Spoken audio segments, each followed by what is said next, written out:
Hi hello नमस्कार. नवीन व्हिडिओमध्ये स्वागत करते मी ज्योती सुरसे फॅशन डिझायनर मराठी आपल्या यूट्यूब चॅनलमध्ये. तर बऱ्याच दिवस झाला आपले असा व्हिडिओ आला नाही जे मी डेली रुटीनचं माझं काम दाखवत असते ते. आपले दुसरं एक चॅनल आहे ज्योती डेली व्लॉग. तर तिथं मी सर्व रोजचे मिनी व्लॉग टाकत असते. व्हायरल म्हणजे छोटे मोठे शॉर्ट्स टाकत असते. मोठे व्हिडिओसुद्धा टाकत असते. तिथं मी माझं डेली रुटीन दाखवत असते. त्यामुळं मग मी ह्या चॅनलवरती काही जास्त डेली रुटीन दाखवत नाही आता कामाचं. फक्त जे आपले शिलाई कामविषयी वरतीच व्हिडिओ मी याच्यावरती टाकत असते. पण याच्यामध्ये सुद्धा आपण मधून अधून असे व्हिडिओज बनवत जाऊ. कारण बऱ्याच ताई आहेत आपल्या चॅनलवरती, त्यांना माझं हे शिलाई कामचं जे डेली रुटीन काम आहे, मी जे काही काम करते मी ते दाखवते व्हिडिओमध्ये. तशी व्हिडिओसुद्धा खूप आवडतात. कारण ताई खूप छान छान कमेंट्स करतात की ताई आम्हाला हे तुझं रोजचं काम जे व्हिडिओज तू आम्हाला दाखवतेस ते बघून वगैरे खूप छान वाटतं आणि आम्हालासुद्धा काम करण्यासाठी एक नवीन उत्साह मिळतं आणि कामाची आवड लागते. तर हे सगळं ऐकून मग छान वाटतं. मग म्हणून म्हटलं चला आपण आठवड्यातून एक तरी व्हिडिओ असा टाकत जाऊ या चॅनलवरती. आणि दुसऱ्या चॅनलवरती मग तिथं आपले डेली व्हिडिओज येतील जे माझं कामाचं रुटीन असतं.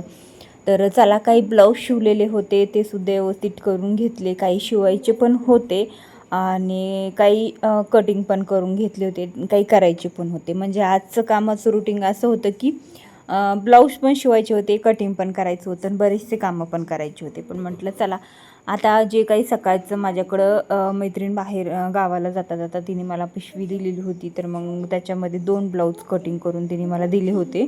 हे तिचे होते. तर मग ते पण शिवायचे होते, ते पण लिहून ठेवले. आणि काही अस्तर वगैरे आणले होते ते पण व्यवस्थित लिहून ठेवलं. आता एका ताईची कमेंट्स अशी आली होती की मागं बरेच दिवस झालं त्याला, ताई तू नेमकं लिहून काय ठेवते. तर बघा, आता आपण ज्यावेळेस आपण काम करतो, टेलर काम करतो, आता मी असं लिहून ठेवत असते प्रत्येक वेळी वहीमध्ये. आता ही माझ्या मैत्रिणीचं काही काम मी शिलाई काम करत असते, तर ते सुद्धा मी व्यवस्थित लिहून ठेवत असते. म्हणजे कसं आमचा हिशोब वगैरे आम्ही करत असतो त्यानंतर.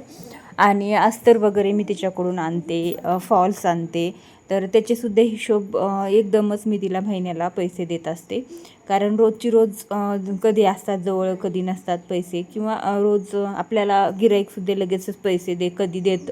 प्रत्येक गिराईक काय ब्लाऊज शिवायच्या आधी पैसे देत नाही, ते नंतर पण देतात. त्याच्यासाठी मग आधी आपल्याला पैसे गुंतवावे लागतात अस्तरसाठी, फॉलसाठी. तर मग माझी मैत्रीण आहे, तिचं शॉप आहे, त्यामुळं मग ती मला महिन्याला मी तिला हिशोब करून पैसे वगैरे देत असते.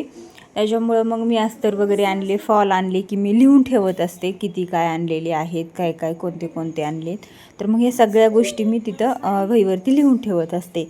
तर मग आणि त्यानंतर अजून एक लिहून ठेवायची अशी एक माझी सवय आहे, की आपण महिन्याचे जे अस्तर, आता फॉल आपण जे काही आणलेलं आहे सामान ते लिहून ठेवलं तर आपल्याला पण लक्षात येतं की आपलं प्रॉफिट किती झालेलं आहे महिन्याभरामध्ये. आणि आपण म्हणजे आपलं सामानासाठी पैसे किती आपण गुंतवलेले आहेत, ह्या सगळ्या गोष्टी आपल्याला समजून येतात. त्याच्यामुळे लिहून ठेवायचं आणि नंतर महिन्याच्या शेवटला किंवा दुसऱ्या महिन्याच्या पहिल्या दिवशी तो हिशोब पूर्ण करायचा आणि लक्षात घ्यायचं. मग असं असतं माझं कामाचं रुटीन, म्हणून मी लिहून ठेवत असते. ते कसं कसं लिहायचं काय एखाद्या व्हिडिओमध्ये मी तुम्हाला नक्कीच सांगेल. तर बघा, आता माझ्याकडे ह्या साड्या पिकोफॉलसाठी काल आलेल्या होत्या. तर म्हटलं याचेसुद्धा फॉल आणायला द्यावेत, म्हणून हे सगळे मी त्याचे कट पीस काढून घेतले. जे नेसत्या पदराच्या साईडने असतात थोडे थोडे, मी त्याचे कट काढून घेतले. आता काय होतं माहिती का, आता काही जणी ब्लाऊज पीस घरूनच कट करून देतात, किंवा काही जणींचे आता ह्याचे ब्लाऊज पीस कट केलेले होते अगोदर, म्हणून मी नुसतं कट काढून घेतले. आता साड्या काही 2 कलरमध्ये असतात, मग त्याच्यामध्ये कोणचा ब्लाऊज अस्तर फॉल वगैरे आणावा, तर ते सुद्धा मग व्यवस्थित सगळं डोक्यामध्ये घेऊन मी हे सगळे कामं अगोदरची तयारी करून ठेवत असते. तर मग हे सगळे कामं अगोदर तयारी करून ठेवली ना तर मग नंतर लोड होत नाही. तर मग नंतर बरेचसे माझे ब्लाऊज शिवून झाले होते. मी शेवटला सगळे ब्लाऊज दाखवणार आहे. व्हिडिओ प्लीज कंटिन्यू करा, शेवटपर्यंत बघा. जे काही मी आता हे 2 दिवसामध्ये जे ब्लाऊज शिवलेले आहेत ना, मी तुम्हाला ते दाखवणार आहे. 2 ते म्हणजे 1.5 दिवसातच मी हे ब्लाऊज शिवलेले आहेत. फक्त आज मी 2 शिवले होते आणि बाकीचे सगळे मी हे ब्लाऊज काल शिवलेले होते. ते मी तुम्हाला दाखवतेच. पण अगोदर हा एक ब्लाऊज शिवून झाला होता आणि हे एक ब्लाऊज, म्हणजे हे दोनसुद्धा माझे ब्लाऊज स्टिच करून झालेले होते. पण हे ब्लाऊज मला म्हणजे द्यायचे होते, म्हणून मग मी पटकन हे लगेच हुक वगैरे लावायचेच होते. पण संध्याकाळचं मग घरातले पण कामं असतात आपले, तर ते पण करायचे होते. पण तितक्यात मग ते पण आलेले होते कामावरून, मग त्यांना चहा वगैरे करायचा. मग त्याच्यामुळं बरेच कामं मग माझी मी संध्याकाळचं जेवण वगैरे झाल्याच्या नंतर पण करत असते काही कामं, आणि काही कामं सकाळी उठल्याच्या नंतर पहाटेसुद्धा करत असते. असं जसं म्हणजे वेळ मिळेल तसं मी कामं करत असते. तर चला, हे 2 ब्लाऊज पण माझे शिवून झाले होते, आणि ह्याच्या अगोदरसुद्धा मी इथं 2 ते 3 ब्लाऊज शिवून घेतले होते पूर्ण. तर ते तुम्हाला मी व्हिडिओच्या शेवटी आता दाखवते. पूर्ण डिझायनर ब्लाऊज असणार आहेत. खूप सुंदर सुंदर ब्लाऊज मी इथं शिवून घेतले होते. तर बघा, एवढे ब्लाऊज मी इथं शिवलेली आहेत. तर मग आता मी तुम्हाला हे सगळे ब्लाऊज व्यवस्थित दाखवते. आता काही ब्लाऊजला डिझाईन वगैरे हवे आहेत. आता हे जे कस्टमर आहे, हे सगळे ब्लाऊज एकाच कस्टमरचे आहेत, आणि त्यांना ना जास्त डिझाईन बचबच आवडत नाही, पण सिम्पल सोबर दिसणारं आणि युनिक आवडतं. त्यामुळं मग मी अशा पद्धतीने केलं होतं. आता हे एक साडीवरचाच ब्लाऊज होता, आणि मस्त त्याला पप भाई, खांद्यावरती पप अशी फुगाभाई केलेली होती. खूप सुंदर झालेली होती. बाई घातल्याच्यानंतर खूप छान दिसते ना, आता तरी खूप जास्त ट्रेंडिंग आहे. आणि बॅकने आपल्याला पंचकोनी गळा केलेला होता, आणि फ्रंटने सिम्पल प्रिन्स कट होता.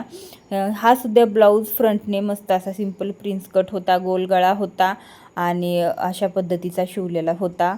आणि मस्त ह्याला सुद्धा असे कट वर्कमध्ये मस्त अशी गोल कटमध्ये डिझाईन बनवलेली होती बॉटमला, बाहीच्या दंडघेऱ्याला. तर पाहू शकता, इतकं सुंदर दिसतंय ना हे घातल्याच्या नंतर, खूप छान दिसतंय. आणि बॅकला सुद्धा मी तशाच पद्धतीने ह्याला डिझाईन बनवलेली होती, कारण लेस वगैरे काही लावायची नव्हती. सिम्पल साडी होती, त्यामुळे डोला सिल्क अशा कपड्याची साडी होती. तर मस्त होती साडीसुद्धा. थोडंसं लिलन कॉटन असं त्यामध्ये साडीचं सूत, त्याच्यामुळं मग म्हटलं सिम्पल केलं तर दिसायलाही सुंदर दिसेल. लेस वगैरे काहीच नाही लावली, फक्त आकार देऊन मस्त डिझाईन बनवलेली आहे. त्यानंतर हा एक ब्लाऊज होता. ही सुद्धा साडी खूप छान होती. साड्या मी सगळ्या एका व्हिडिओमध्ये दाखवलेल्या आहेत आपल्या दुसऱ्या चॅनलवरती.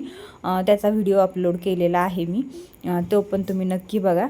आणि इतक्या सुंदर सुंदर साड्या होत्या. आणि मग मस्त म्हटलं एकदम सिम्पल पण काही छान नाही वाटणार, मग म्हटलं ते म्हटलं जास्त बचबच नको, खूप सुंदर पण दिसायला पाहिजे आणि असं सिम्पल पण पाहिजे. तर मग ही अशा पद्धतीने ही त्याची सुद्धा अशी खांद्यावरती फुगा मस्त अशी भाई बनवलेली होती. आणि त्यानंतर गोल गळा होता, प्रिन्सेस कट ब्लाऊज होतं, आणि बॅकने सुद्धा छान असं पोटली बटन लावून मटका गळा केलेला होता. आणि ना मस्त अशी बाहीला सुद्धा खूप छान अशी मोराची डिझाईन होती, त्यामुळे मग बाहीला काही जास्त खाली डिझाईन वगैरे केली नाही. आणि हे होते सगळे एम्ब्रॉयडरी वर्कचे पॅच, म्हणजे अगोदरच हे डिझाईन आलेलं होतं. आणि फोरटक्स होता हा फ्रंटनी, त्याच कस्टमरचे होते, पण काही फोरटक्स होते, काही प्रिन्स कट होते. आणि त्यानंतर बघा अशा पद्धतीने बॅकला डिझाईन होती, त्यामुळं मग बॅकचं काहीच कापलं नाही किंवा मोठा गळा पण नाही केला. त्या म्हटल्या जसं आहे तसंच पाहिजे मला सगळं. मग आता कस्टमर म्हटल्याच्या नंतर जसं आहे तसंच आपल्याला बनवून द्यावं लागतं. आणि हे होता डेली यूजचा साडीवरचा त्यांच्या. तर खूप मस्त होता हा, पण सिम्पलमधून पूर्ण सिम्पल शिवला. आणि हा होता फोरटक्स ब्लाऊज फ्रंटने, आणि बॅकने सुद्धा ह्याला सुद्धा एम्ब्रॉयडरी वर्क मस्त असं डिझाईन होतं, त्याच्यामुळे मी ह्याला पण काही जास्त केला नाही. हा खूप कडक कपडा होता, आणि ह्याला अशी पद्धतीची डिझाईन आलेली होती, तशीच मी पूर्ण स्टिच करून हा ब्लाऊज पूर्ण तयार करून घेतलेला आहे. फक्त लटकनला छान असं लटकन बनवलं. आणि हे होते त्यांनी रेडीमेड ऑनलाईन मागवलेले ब्लाऊज. तर ह्याला कप्स होते आणि फ्री साईज होती. तर हे याचे कप्स त्यांना काढायचे होते, आणि फ्री साईज होती ना, तर त्यांनी फिटिंग वगैरे मस्त करून घ्यायचे होते. तर मग हे सगळे व्यवस्थित करून दिले मी त्यांचे ब्लाऊज, कारण हे ब्लाऊज असे आपल्याला दिसायला खूप सुंदर दिसतात, पण फिटिंगमध्ये अजिबात चांगले बसत नाही रेडीमेड ब्लाऊज. कारण मला सुद्धा अनुभव आहे, मी सुद्धा रेडीमेड ब्लाऊज घेतलेले आहेत. आणि हे सुद्धा तसाच होता, एक रेडीमेडच म्हणजे पूर्ण ऑनलाईन ऑनलाईनच घेतलेला, पण हा सुद्धा त्यांना फिटिंगमध्ये बसत नाही व्यवस्थित. मग ते सुद्धा व्यवस्थित फिटिंगमध्ये केला. त्याचे कप्स काढले. आता हे ह्याचे कप्स वगैरे कसे काढायचे, ह्याची फिटिंग कशी करायची, ह्याचा सगळा डिटेल व्हिडिओ शॉर्ट व्हिडिओमध्ये मी सांगेलच. तो उद्या किंवा परवा तो व्हिडिओ येईल. आणि हे सुद्धा अशाच होता सिंपल, आणि ह्याचे लटकन खूप मस्त होते. तर वर्कचे ब्लाऊज होते हे पूर्ण. तर एवढे सगळे ब्लाऊज व्यवस्थित करून दिलं मी त्यांना. आता ह्याचेसुद्धा चार्जेस वगैरे आपण घेत असतो करून द्यायला. मग त्याच्यामुळं आणि स्टिच केलेल्या ब्लाऊजमध्ये तर आपण जे शिवलेले ब्लाऊज असते त्याच्यामध्ये तर काहीच प्रॉब्लेम येत नाही, अगदी परफेक्ट बसतात. तर एकाच कस्टमरचे एवढे हे सगळे ब्लाऊज होते. हे जवळजवळ 6 ब्लाऊज मी शिवलेले होते, 3 ब्लाऊज मी व्यवस्थित फिटिंग करून दिलेले होते रेडीमेड. आणि त्यानंतर अजून 5-6 ब्लाऊज त्यांचे राहिलेले आहेत. तर ते सुद्धा कसे शिवायचे, कसे शिवणार आहे ते सुद्धा मी तुम्हाला लवकरच शेअर करेल.